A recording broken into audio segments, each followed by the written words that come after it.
시청자 여러분 안녕하십니까? 일요일 뉴스 스타트 3부 시작합니다. 이스라엘군이 팔레스타인 피라민이 몰려있는 가자지구 남부 도시 칸 유니스를 공격해 수백 명이 숨지거나 다쳤습니다. 이스라엘은 이번 공격은 하마스 지휘관을 겨냥한 거라고 주장했는데 하마스는 사상자는 모두 민간인이라고 반박했습니다. 홍주혜 기자가 보도합니다. 분화구처럼 푹 파인 땅. 건물은 뼈대만 남았고 완전히 타버린 차에선 여전히 연기가 피어오릅니다. 이스라엘군이 팔레스타인 피란민이 몰려있는 가자 남부 칸 유니스를 공격했습니다. 미사일 여러 발이 이스라엘이 지정한 인도주의 구역 안으로 떨어졌습니다. هذا منطقة آمنة كلها نازحين من الشمال من جباليا من غزة كلها منطقة نازحين أطفال كلهم استشهدوا هنا أطفال صرنا نلم قطعهم في إيدينا 가자지구 보건부는 이번 공습으로 수백 명이 숨지거나 다쳤다고 밝혔습니다. 사상자들은 포화 상태가 된 지 오래인 인근 나세르 병원으로 옮겨졌습니다. Now we are unable inside the hospital to deal with any more cases because all the hospital beds are full. In addition, the floors of the hospital are full of cases on the ground. 이스라엘군은 하마스 지휘부를 제거할 목적으로 작전을 벌였다고 밝혔습니다. 특히 하마스 알카삼 여단 사령관 무함마드 데이프를 노렸다고 설명했습니다. 데이프는 지난해 10월 7일 하마스의 이스라엘 기습 공격에서 중추적인 역할을 한 것으로 알려진 인물입니다. 그러나 하마스는 이스라엘의 주장은 공격을 정당화하기 위한 거짓말이라며 희생자들은 모두 민간인이라고 반박했습니다. YTN 홍주혜입니다. 이스라엘이 병원과 학교까지 공습하면서 가자지구 민간인 피해가 눈덩이처럼 불어나고 있습니다. 하마스를 완전히 제거하는 게 쉽지 않은 상황에서 대내외적으로 궁지에 몰리자 무분별한 공격에 나서고 있습니다. 권영희 기자가 보도합니다. 이스라엘이 지상군을 투입하며 가자 전쟁을 시작했을 때 내건 목표는 하마스 제거와 인질 구출입니다. 이 두 가지 목표를 현재 전혀 달성하지 못하고 있습니다. 현지 언론들은 이스라엘군 부상자가 최소 12,500명에 달한다고 추정합니다. 여기서 오는 초조함이 극우 이스라엘 정부를 더 잔인하게 만듭니다. 하마스 지도부와 잔당 소탕을 명분으로 민간인 밀집 지역에 대한 공습이 잇따르고 있습니다. 난민촌, 병원, 학교, 종교시설을 가리지 않습니다. 멈추는 순간 네타냐후 이스라엘 총리는 퇴진 위기에 내몰리게 됩니다. استمرار جريمة الإبادة الجماعية التي ترتكبها إسرائيل بحق الشعب الفلسطيني والتي استهدفت من خلالها حتى الآن 136,000 강경 우파 시온주의자들은 이런 분위기를 더 부추깁니다. העסקה הזאת היא תבוסה והשפלה למדינת ישראל והיא ניצחון של סינואר. 이들은 여전히 영토를 넓히고 싶어 합니다. 특히 가자와 서안 지구에 대한 집착이 대단합니다. 하지만 팔레스타인 사람들을 국민으로 받아들일 생각은 전혀 없습니다. 그래서 가자 지구를 아예 팔레스타인 사람들이 살 수 없는 재건 불가능한 수준으로 만들어 장악하려는 의도도 있습니다.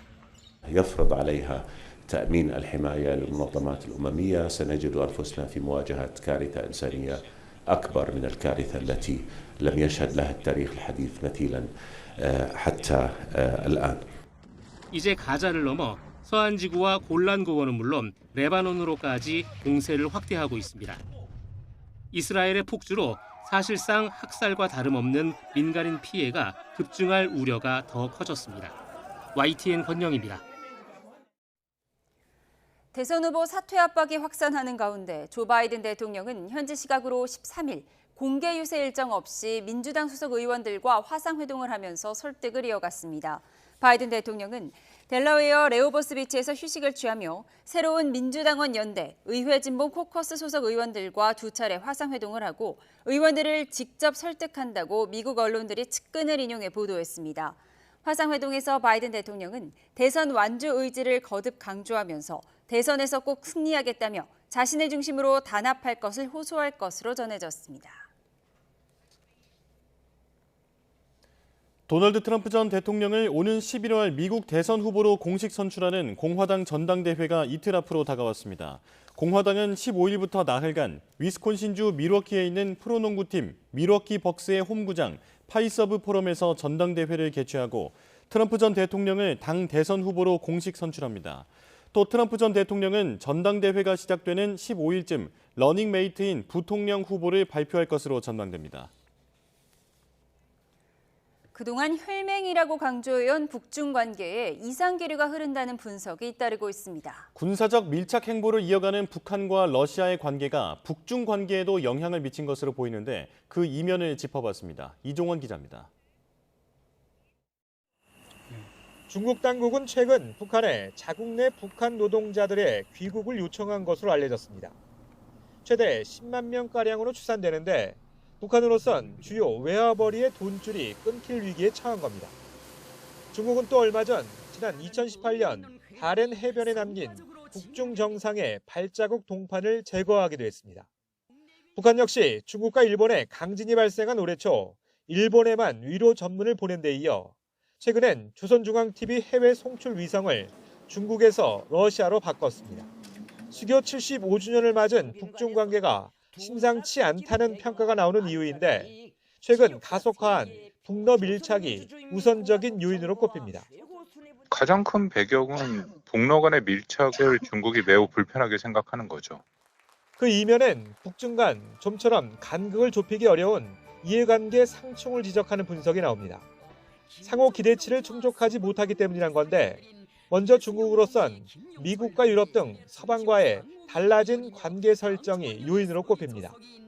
경제정책이 우선인 상황에서 우크라이나 전쟁을 고리로 서방과 대척점에 선 러시아나 북한과 적당한 거리를 둘 수밖에 없다는 의견입니다. 러시아와 가까워지면 유럽 시장이 흔들리고 북한과 친해지면 미국의 공세가 더 심해지는 딜레마에 좀 처해 있거든요. 실제 중국은 한미일 북중러와 같은 신냉전 프레임에 대해 기회가 있을 때마다 거부감을 표시해왔습니다. 반면 북한으로선 계속된 대북 제재에다 코로나 팬데믹으로 휘청거린 경제난 타결을 위한 선물을 기대했던 중국에 서운함이 컸을 거라는 분석이 나옵니다. 북러 간 밀착 역시 중국을 자극하기 위한 카드로 보는 시각이 존재합니다. 중국이 이런 북한의 입장을 국제사회에서 계속 옹호하고 있지만 좀 실질적인 그런 경제적 지원 같은 것을 좀 해주길 바랐던 것 같아요. 현재 소원해진 북중 관계가 애초 시진핑, 김정은 두 정상 간의 신뢰관계에서 비롯됐다는 시선도 있습니다. 중국이 말렸음에도 불구하고 핵실험을 계속했다는 거. 그 시진핑 정부 들어서 북중 관계는 그때부터 이미 조금 약간 소원해지기 시작했다. 전문가들은 북중 관계가 가까운 시일 안에 바뀔 가능성은 크지 않다면서도 러시아 우크라이나 전쟁 종료 시기가 주요한 변곡점이 될 수는 있다고 전망합니다. YTN 이종원입니다. 조태열 외교부 장관이 북러 간 밀착이 심화하는 반면 북중 관계는 소원한 분위기인 데 대해 북러 밀착이 중국의 전략적 이익과 맞지 않는 부분이 있다고 밝혔습니다. 조 장관이 YTN 뉴스와이드에 출연해 중국은 그동안 한반도 긴장이 고조되는 것을 막아야 하겠다고 얘기하면서 국제사회에서 나름대로 평판을 유지하는 데 상당히 신경 쓰고 있다며 이같이 말했습니다. 그러면서 전략적인 공통의 이익이 있다며 고위급 교류와 소통을 지속할 필요가 있다고 설명했습니다. 중국과 러시아가 이달 초부터 시작된 합동 군사훈련에 참가하고 있는 병력을 중국 항구에 총집결시켰다고 중국 매체들이 보도했습니다. 관영 CCTV 등에 따르면 중러 양국이 잔장 부근 해역 공역에서 진행 중인 해상연습 2024 합동훈련에 참가 중인 양국 군함과 해군 병사들이 잔장시 군항에 집결했습니다. CCTV가 공개한 영상에 따르면 러시아 군함 3척과 중국 군함 4척 등 총 7척이 군항에 집결했으며 군악대의 연주 속에 러시아군에 대한 환영 행사도 진행됐습니다. 여야의 벼랑 끝 대치로 아직 국회는 개원식도 열지 못했는데 갈등은 갈수록 격화하고 있습니다. 민주당이 이르면 이번 주에 방송 4법 등 쟁점 법안 처리와 탄핵안 청문회까지 예고했기 때문인데 국민의힘은 이런 시기라면 어떠한 의사 일정에도 협조할 수 없다고 맞서고 있습니다. 정인용 기자입니다.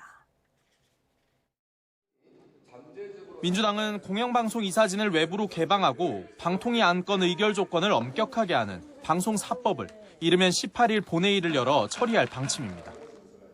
6월 임시국회 때 계획대로 처리하지 못한 법안인데다 민생회복지원금 지급 등 다른 법안들도 쌓여 있어 더는 미룰 수 없다는 겁니다. 민생 당론 법안들을 잘 만들어서 한편으로는 18일, 25일 본회의 개최를 거듭 요구할 생각이고요. 요구하고 있고요. 특히 오는 19일에는 윤석열 대통령 탄핵안 발의를 요구하는 국회 국민청원을 심사하기 위한 1차 청문회도 예고하고 있습니다. 임성근 전 사단장 구명 로비 의혹을 받는 이종호 전 블랙펄 인베스트 대표 등이 증인으로 채택됐는데 최상병 순직 사건 수사 외압 의혹을 재차 파고들 전망입니다. 사실상 이종호 씨는 김건희 여사의 비선 실세로서 직접 통화로까지 밝힌 구명 로비 발언은 엄연히 범행 자백입니다. 허세였다고 면피할 생각은 하지 마십시오.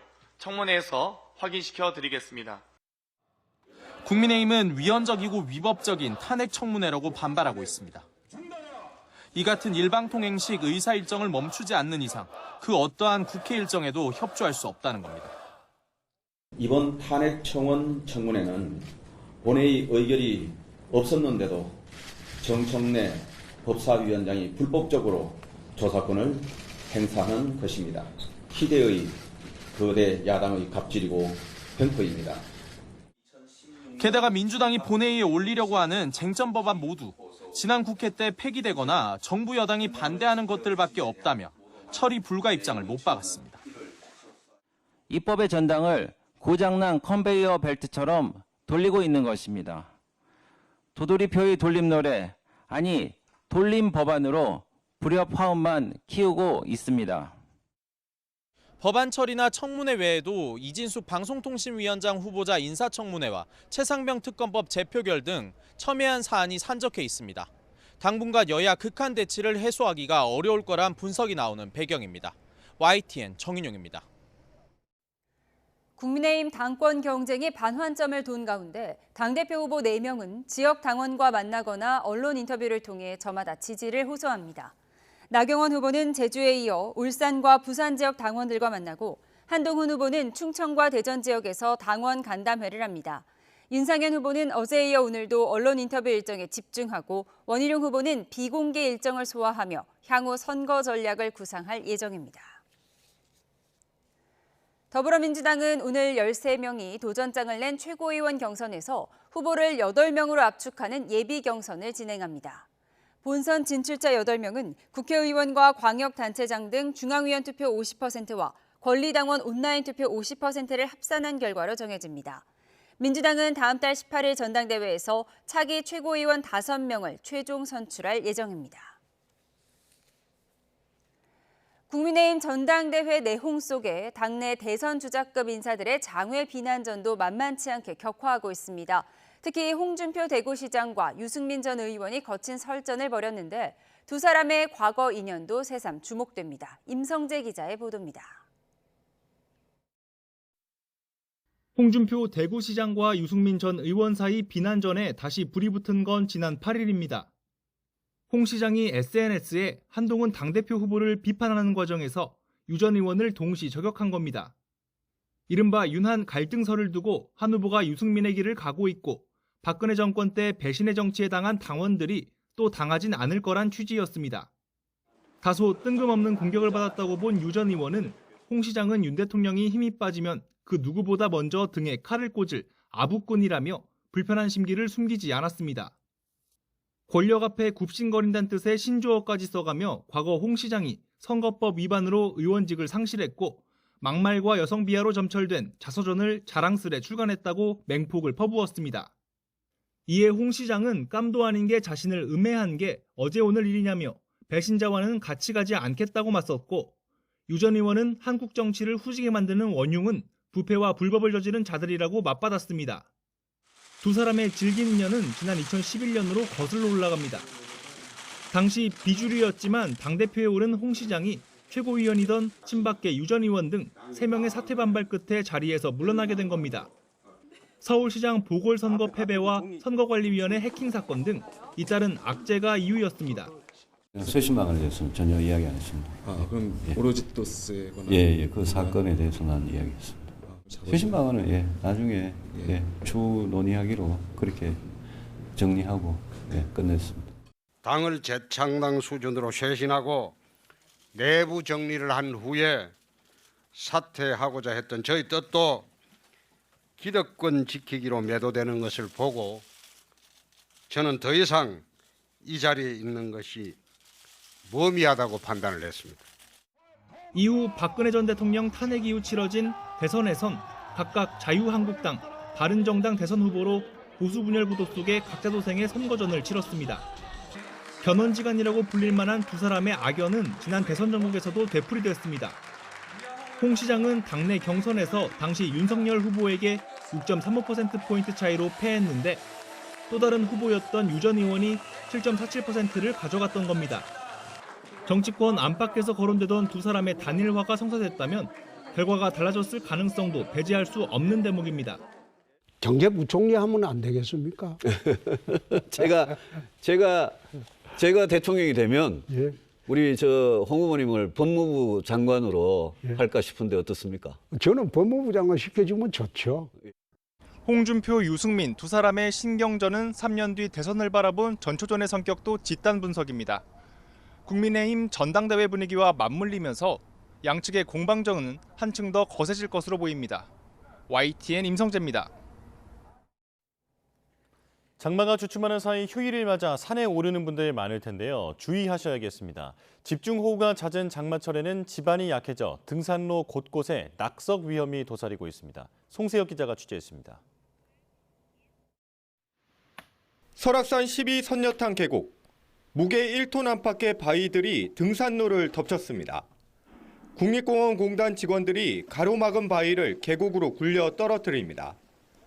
탐방시설 일부가 파손됐지만 다행히 당시 등산객들이 없어 인명피해는 없었습니다. 인명피해는 없었고요. 시설 피해는 데크 발판 5개 파손됐고 철 난간 1개가 파손됐었어요. 지난 6일 설악산 오색지구에서도 낙석이 발생했습니다. 이처럼 설악산에서 발생한 대규모 낙석 사고는 최근 5년간 28건, 이 가운데 10건은 집중호우가 잦은 7월과 8월에 일어났습니다. 특히 요즘처럼 장맛비가 많이 내린 이후에는 지반이 약해져 낙석과 산사태 위험이 더욱 커집니다. 낙석이 되기 전엔 전조 증상이 있는데 탐방로변에 작은 자갈 같은 게 떨어져 있는지를 그런 상태를 살펴보면서 탐방로를 가시는 게 좋을 것 같습니다. 전국 국립공원에서 낙석 위험이 큰 구간은 500곳에 이릅니다. 국립공원공단은 많은 비가 내렸을 때 낙석 사고가 잦은 구간에서는 탐방을 자제할 것을 당부했습니다. YTN 송세혁입니다. 산림청이 전국 9개 지역의 산사태 위기 경보를 주의에서 경계 단계로 올렸습니다.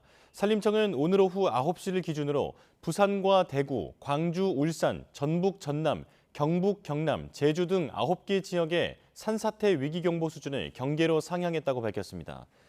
제주 지역에 호우특보가 내려지고 전남과 경남 등 남부지방에도 호우 예비특보가 발효되는 등 오늘 밤부터 강하고 많은 비가 내릴 것으로 예상돼 이 같은 조치를 내린 겁니다. 산림청은 위험 지역에 있는 주민들은 긴급 재난 문자나 마을 방송 등에 주목하고 산사태 발생 시 신속하게 대피해달라고 당부했습니다. 오늘 새벽 2시 40분쯤 경기 화성시 정남면에 있는 플라스틱 제품 제조 공장에서 불이 나 소방당국이 진화 작업을 벌이고 있습니다.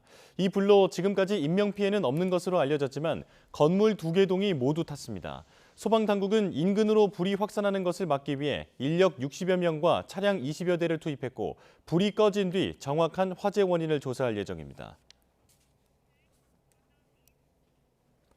오늘 새벽 2시 50분쯤 대전광역시 법동 경부고속도로 부산 방향 대전 나들목 인근에서 승용차 한 대가 앞서가던 화물차를 추돌하는 사고를 냈습니다.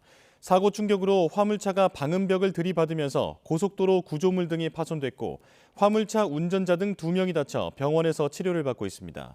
또 사고 처리 탓에 차로 일부가 한때 통제돼 인근을 지나는 운전자들이 불편을 겪었습니다. 경찰은 사고 차량 블랙박스 영상과 CCTV, 목격자 진술 등을 토대로 정확한 사고 원인을 조사하고 있습니다. 각 시도의사회 회장들이 임현택 대한의사협회 회장 탄핵을 시기상조로 판단하고 임 회장에게 의정 갈등 관련 적극적인 활동을 주문했습니다. 전국 16개 시도의사회장들은 어제 서울 용산구 의협회관에서 비공개 회장단 회의를 열었습니다. 이 자리에서 참석자들은 임 회장과 의협 집행부가 전공의 보호와 의정 갈등을 해결하는 과정을 지켜보기로 하고 이에 대한 책임을 나중에 묻기로 뜻을 모았습니다. 또 범의료계 협의체인 올바른 의료를 위한 특별위원회가 전공의와 학생들이 빠진 상황에서 지속하는 게 맞는지도 논의하고 의협 집행부의 올특위 존재에 대해 다시 검토해달라고 건의하기로 했습니다. 저출생으로 인해 학생이 감소하면서 대학 운영에도 빨간불이 켜졌습니다. 대학들은 자유롭게 등록금을 올릴 수 있게 해달라고 교육부에 요청하고 있지만 가뜩이나 민생 경제가 어려운 상황이어서 결정이 쉽지 않습니다. 염혜연 기자의 보도입니다. 지난 2009년부터 계속된 대학 등록금 동결. 법적으로는 물가 상승률에 1.5배까지 올릴 수 있지만 등록금을 올리면 국가 장학금 등 교육부의 재정 지원도 끊겨 대부분의 대학들은 울며 겨자 먹기로 동결해왔습니다. 그런데도 올해 등록금을 인상한 대학은 44곳. 공시를 시작한 지난 2017년 이후 가장 많습니다. 한계에 다다랐다는 겁니다. 최근 열린 국가교육위원회 토론회에서도 대학 등록금 자율화가 시급하다는 주장이 거듭 나왔습니다. 대학 정원 혁신과 대학 등록금 이런 것들은 좀 매칭을 시켜줬으면 좋겠다. 대학 줄이면 정원 줄이면 그만큼 돈이 없으니까 그 등록금을 늘릴 수 있도록 해줬으면 좋겠고. 올해 사립대의 연간 평균 등록금은 762만 원, 국공립대는 421만 원입니다. 대학은 모자란다고 하지만 반대로 등록금을 내는 학부모와 청년들은 여전히 부담을 호소합니다. 국회에서는 등록금 인상률 상한을 지금보다 낮추는 내용의 법안이 발의됐습니다. 물가 상승률에 연동돼 있어서 고물가 시기에 대학 등록금이 덩달아 오를 수 있기 때문입니다. 대학 등록금 인상률 인상폭을 물가 상승률이 1.5배에서 1.2배로 낮추기에 고등교육법을 개정하겠습니다. 교육부도 대학의 손을 들어주지 못합니다. 물가가 치솟고 있는 상황에서 정부가 나서 등록금을 올리게 해줄 수는 없다는 겁니다. 민생이 어려운 시기이기 때문에 기존 입장과 동일하게 아직 그 등록금의 자율화에 대해서는 교육부가 지금 논의할 지금 그 상황이 아니다 이렇게 판단하고 있습니다.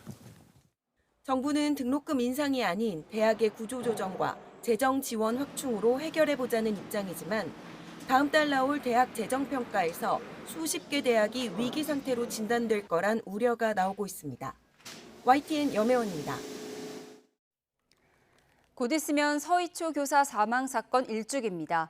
이 사건으로 그간 쉬쉬하던 교사들의 악성 민원 고통이 수면 위로 떠올랐는데요. 최근 연구에서는 교원들의 정신질환 발생 위험이 일반직 공무원의 2배가 넘는다는 분석 결과가 나왔습니다. 이문석 기자입니다. 지난해 2달 사이 서울과 대전에서 초등학교 교사 사망 사건이 이어졌습니다. 이를 통해 악성 민원에 정신적으로 고통받는 교사들의 현실이 드러났습니다. 실제로 교육공무원의 직업성 정신질환 발생 위험이 일반직 공무원보다 크다는 분석 결과가 나왔습니다. 서울대 의대와 중앙보훈병원 공동연구팀은 지난 2009년부터 10년간 공무원들의 산업재해 신청 내용을 들여다봤습니다. 그 결과 교원의 직업성 정신질환 위험비가 일반직 공무원보다 2.2배 높게 나타났습니다. 급성 스트레스 위험도는 2.8배에 달했습니다. 연구팀은 특히 교원의 정신질환 위험이 최근이 아니라 최소 10년 전부터 악화한 점을 강조했습니다. 정신적 스트레스에 시달리고 있다라고 하는 걸 모니터링하는 그런 제도와 절차가 없었기 때문이라고 생각을 합니다. 그래서 그런 것들을 마련하는 게 시급하고. 교사들이 겪는 마음의 병은 지난해 교원단체가 진행한 설문조사에서도 확인됐습니다. 교원 98%가 민원인 스트레스가 심각하다고 답했고 99%는 본인을 감성 근로자라고 생각하고 있었습니다. 선생님들이 그렇게 아프시면 학생들의 교육이 제대로 될 수 없다 하는 그런 위기의식을 가져야 된다고 생각을 합니다. 교원단체들은 1년 전과 같은 비극을 되풀이하지 않기 위해 무분별한 아동학대 신고나 악성 민원에 대한 처벌을 강화하도록 교원지휘법을 개정하는 등 법과 제도를 시급히 마련해야 한다고 입을 모았습니다. YTN 이문석입니다. 2년 전 서울에서 큰 물난리로 반지하에 살던 일가족 3명이 숨졌습니다. 당시 정부는 비극적인 참사가 반복되지 않도록 아예 반지하를 없애버리겠다고 밝혔지만 지난 2년 동안 반지하 수는 거의 변함이 없고 침수 위기 역시 거듭되고 있습니다. 김연아 기자의 보도입니다. 지난 2022년 8월 집중호우로 침수됐던 서울 신림동 반지하 주택입니다. 지금은 깔끔하게 보수돼 주민 커뮤니티 공간이나 공공창고로 쓰이고 있습니다. 당시 제2예방대책으로 나왔던 정부의 반지하 멸실 방침에 따른 것으로 서울시와 SH는 반지하 주택을 사들인 뒤 세입자를 공공주택으로 옮기게 하거나 이사비를 지원해 반지하 거주자를 줄이고 있습니다. 문제는 속도입니다.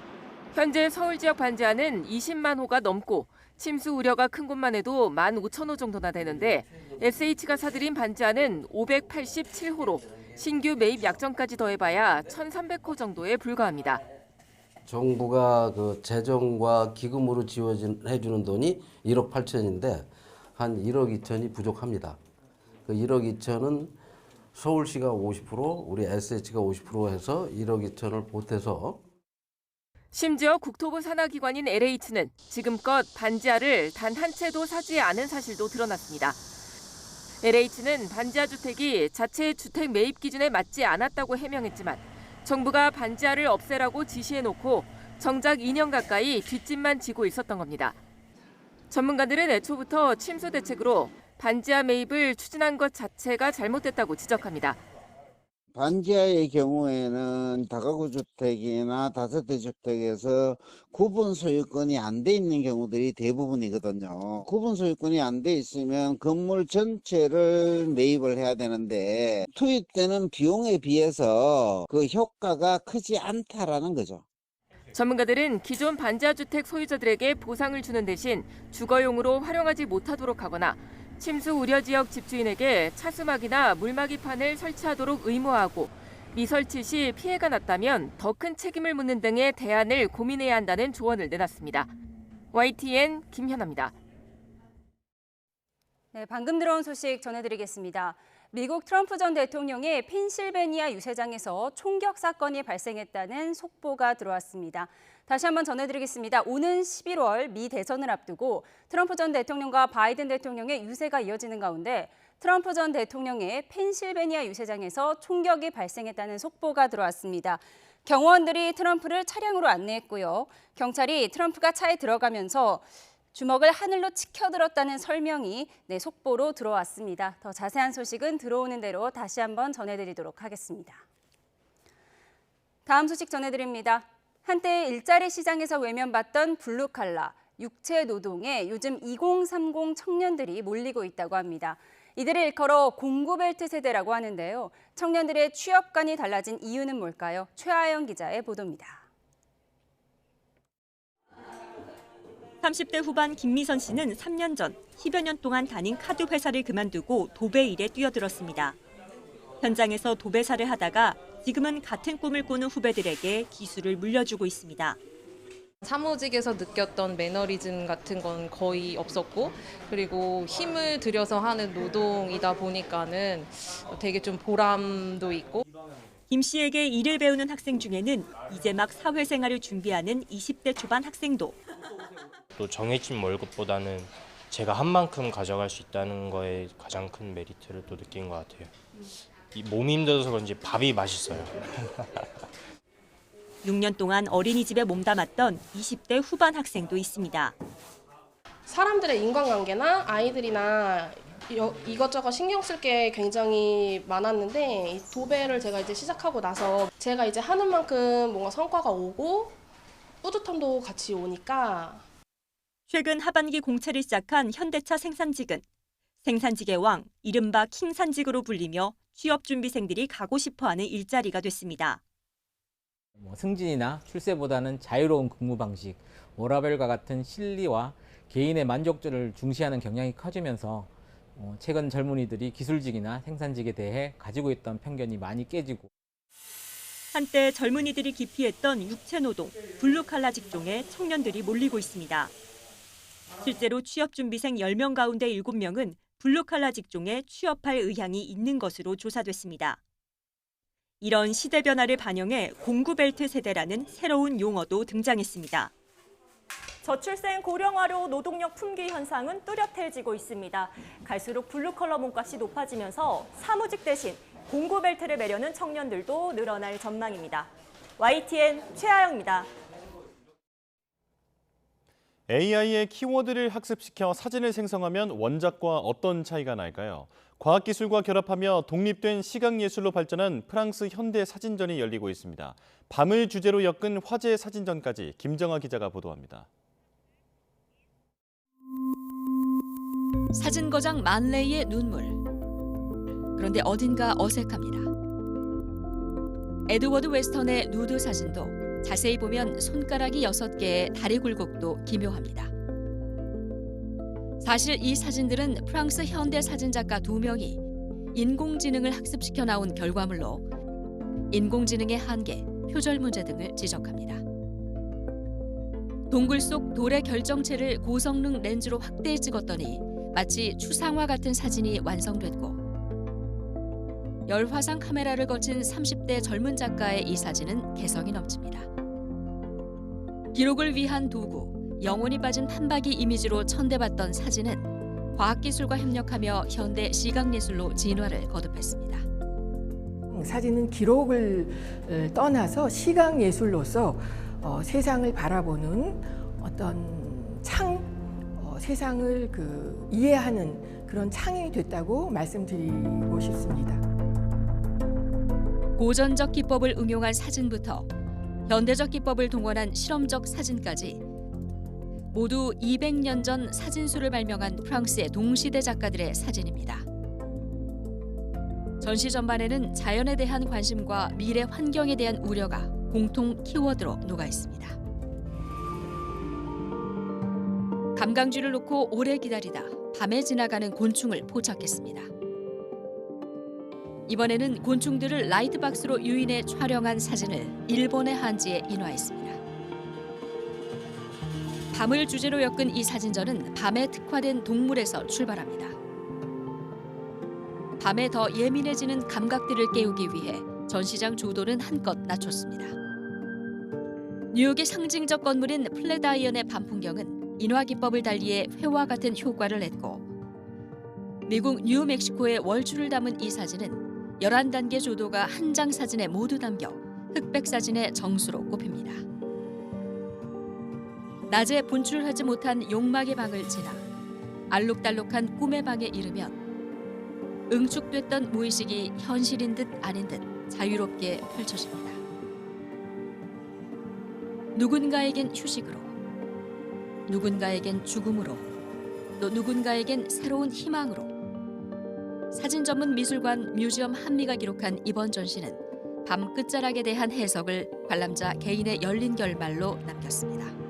YTN 김정아입니다. 중국에서 염분 농도가 평균보다 낮은 바닷물이 제주로 유입될 가능성이 크고 바다 수온도 평년보다 1도가량 높은 것으로 분석됐습니다. 우리 바다를 지키기 위해 정확한 해상 예찰이 더욱 중요해졌는데 수억 원을 들인 무인 관측 장비가 파손돼 해역 조사가 불가능해진 것으로 드러났습니다. KCTV 제주방송 김용원 기자입니다. 중국 연안으로 갈수록 바다색이 옅어지고 녹색이 두드러집니다. 전 세계 해수 평균 염분 농도보다 30% 더 낮은 저염분수 해역입니다. 예측 결과 약 120시간 뒤에는 점차 중국발 저염분 해역이 확산하면서 제주로 향하는 것을 볼 수 있습니다. 중국 양자강 유출량이 지난해보다 배 이상 급증한 가운데 이미 제주 남쪽 먼바다에는 저염수가 관측됐고 조류와 바람을 타고 약 한 달 뒤에는 연안까지 유입될 가능성이 있습니다. 바다 수온도 올해는 평년보다 1도 이상 상승하면서 수온이 28도 이상일 때 발효되는 고수온 특보도 한 달 이상 장기화될 것으로 전망됩니다. 지금 제주 서남방 40마일 해역에서 지금 27에서 28 펌밀의 해당하는 수계가 지금 발견된 상태입니다. 우리 고수원 저염분수가 제주 연안 30마일 이내로 들어오게 되면 저희들은 2주 간격으로 조사를 하고 또 10마일 이내로 돌아오게 되면 매주 조사하는 것으로 저희들은 계획을 하고 있습니다. 저염분수와 고수온 위험이 올해 더 커진 가운데 이를 조사하는 전문 해양 관측 장비는 1년째 먹통인 것으로 드러났습니다. 인력만으로는 광범위 해역 조사에 한계가 있어 지난 2019년 4억여 원을 들여 도입한 무인 관측 장비가 지난해 8월 밧줄에 얽히면서 파손된 사실이 뒤늦게 확인됐습니다. 장비 가격이 2배나 오르면서 재구매는 무산됐고 이에 따라 당초 올해 9월까지 예정된 해역 관측 조사도 할 수 없게 됐습니다. 이 파손이 된 이 기계가 더 이상 기능을 하지 못할 거라고 알고 있다면 양식업자들이 이 기계가 파손돼서 우리 난리 났다. 고수온과 저염분수를 관측하기가 어렵다 하고 난리가 나야 되는 거 아닙니까? 이거 고장이 났다. 빨리 해결해 줘라.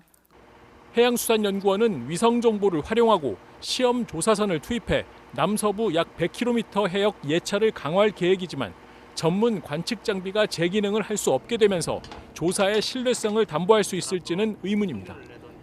KCTV 뉴스 김용원입니다. 도심 공원이나 둔치에서 즐기는 파크 골프 요즘 정말 인기가 높습니다. 남녀노소 누구나 즐길 수 있고 저렴하다 보니 자치단체에서는 관광 상품으로 내세우기도 하는데요. 전국 최초로 실업팀까지 창단됐습니다. 홍성욱 기자입니다.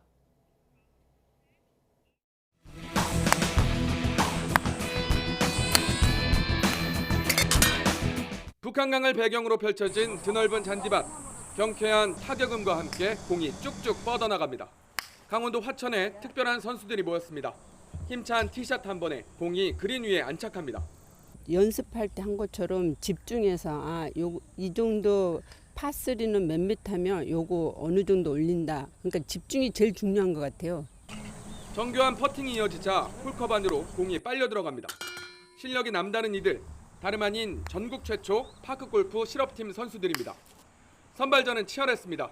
전국 각지에서 600명 가까이 지원했고 그 가운데 6명이 화천군청 소속 실업팀 선수로 선발됐습니다. 운동 효과도 크고 특별한 기술을 요하는 게 아니기 때문에 누구나가 남녀노소 누구나가 즐길 수 있는 아주 재미있는 운동인 것 같습니다.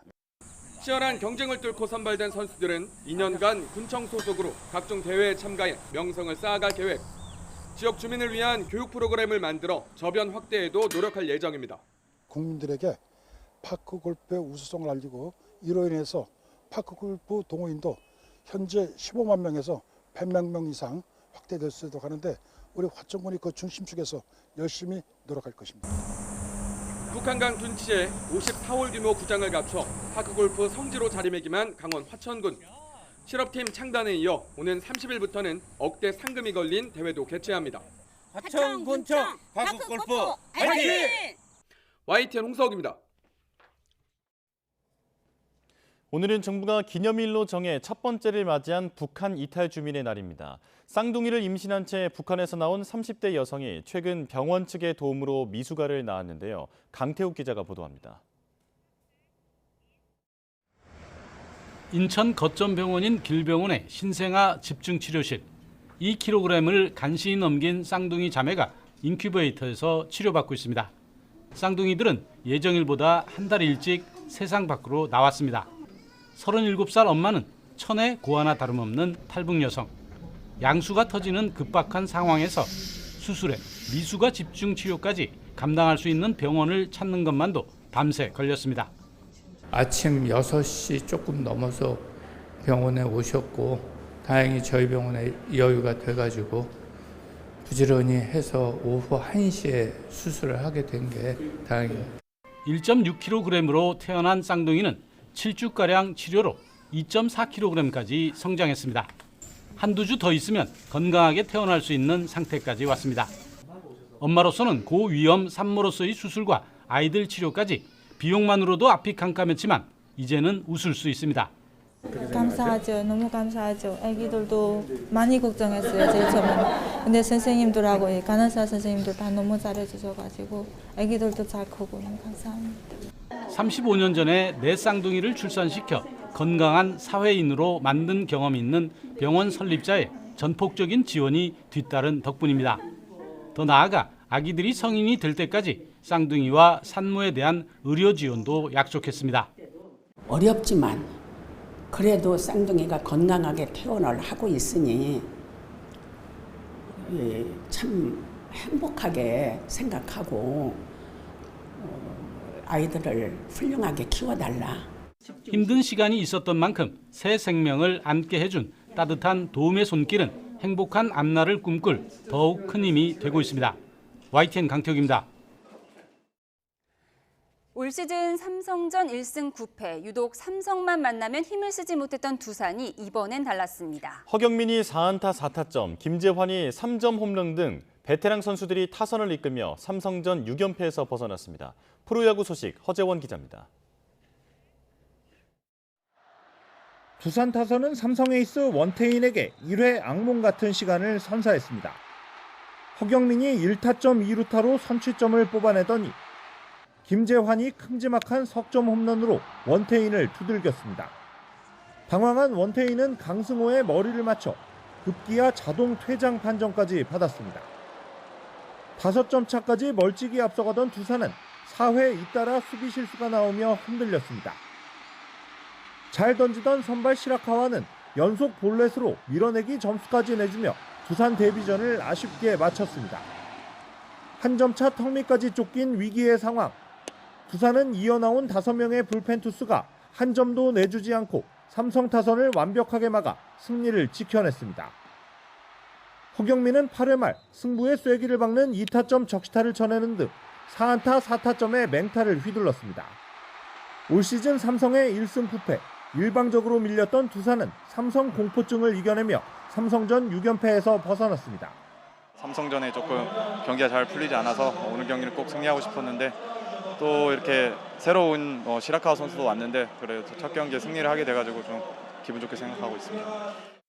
LG는 6이닝 무실점으로 호투한 선발 손주영을 앞세워 한화를 꺾고 4연패에서 벗어났습니다. 문보경은 6회 2점 홈런을 포함해 3안타 3타점의 맹타를 휘두르며 팀의 연패 탈출을 이끌었습니다. KT는 1대2로 끌려가던 7회 베타 오제일이 석점 홈런을 쏘아올리며 롯데를 이틀 연속 제압했습니다. YTN 허재원입니다. 네, 앞서 속보로 전해드렸는데요. 미국 펜실베니아에서 열린 트럼프 미국 전 대통령의 대선 유세장에서 총격음이 발생했다는 소식이 들어왔습니다. 경호원들이 무대 위로 뛰어올라 트럼프 전 대통령을 엄호하면서 차량으로 안내했고 트럼프 전 대통령은 주먹을 하늘로 치켜들며 무대에서 내려갔습니다. 현장 영상을 보면 총격범은 연단 인근의 건물 지붕에 있었고 트럼프 전 대통령의 귀에서 피가 흐르는 것이 보였다는 보도도 나오고 있습니다. 트럼프 전 대통령의 차량 행렬은 유세장을 떠났습니다. 더 자세한 소식은 이어지는 뉴스에서 전해드리겠습니다.